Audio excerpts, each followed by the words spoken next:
everyone, and welcome back to my channel, Green Glow Gourmet. I'm your host, Roxanne, and for tonight's recipe, we are going to be making an herbed instant pot rice pilaf dish.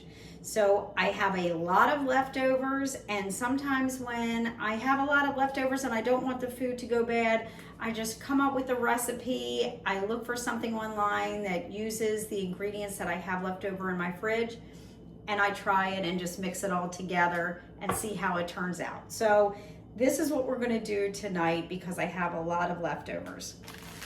So I'm gonna be using my leftover Trader Joe's fire roasted red bell peppers and onions. Red, yellow, and green bell peppers and onions. I have about a half a bag left. I'm gonna use that. I'm using 2 inches, it calls for 2 inches of cinnamon stick. If you don't have cinnamon stick, which I do not have, to replace cinnamon stick, you can use a 1/4 teaspoon to a 1/2 teaspoon cinnamon. So that is what I'm gonna do. I'm gonna add the cinnamon instead. 1 bay leaf, which I have, 1 teaspoon of cumin seeds, 1 medium onion, which I already have the red bell peppers and onions in the bag. So if you wanna add more onions, you can. 2 cloves of garlic, which I love garlic, so I use more than what the recipe calls for. 2 teaspoons fresh grated ginger, or you can use ginger powder.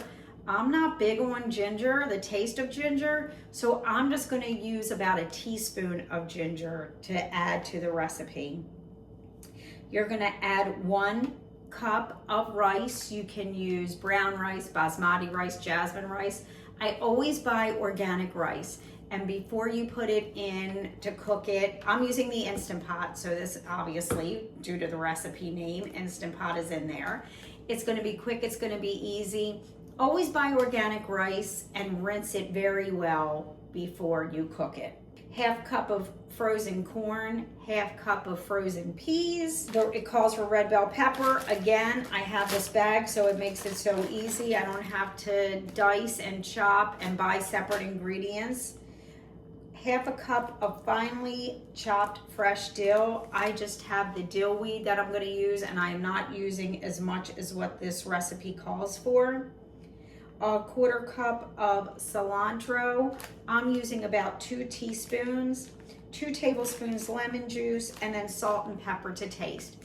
And you can saute everything in your Instant Pot first, but like the onions and the peppers. But what I'm gonna do is I'm just dumping everything in my Instant Pot, which I have back here. I already added the rice and the cinnamon. So now I'm just gonna pour everything else in.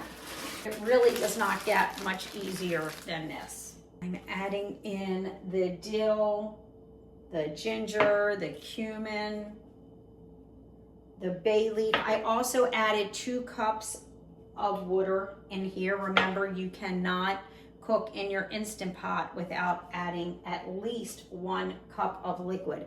And depending on how much you're cooking, you want to add more water just to make sure that it doesn't burn. And then I'm just going to stir everything in, mix it together in the Instant Pot.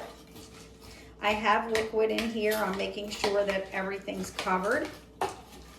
And then I'm just going to set it for 10 minutes on high pressure. It's probably going to take about 10 minutes to come to full pressure. And then you can do a quick release, or you can let it naturally release. So it's your choice. This is so easy. How people don't use an Instant Pot, I do not know, because it's quick, it's easy. I have everything mixed in here. I'm using my 3-quart Instant Pot tonight.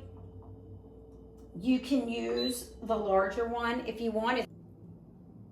So I cooked the dish in the Instant Pot for 22 minutes on high pressure, and I let it naturally release. So it takes about 10 to 15 minutes to come up to full pressure, and then you cook it for 22 minutes in the Instant Pot, and then to naturally release it takes about another 20 minutes.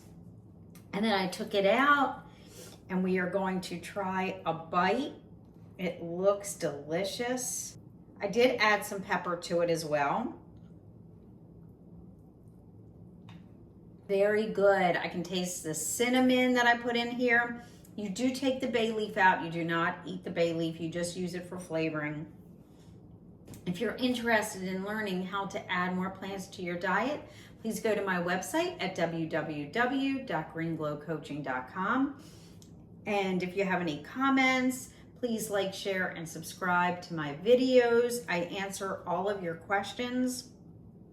Please try this recipe. Let me know what you think. If you have leftovers and you make your own dish using your leftovers, I'd love to hear about that too. So here's to a healthier you, and I'll see you next week.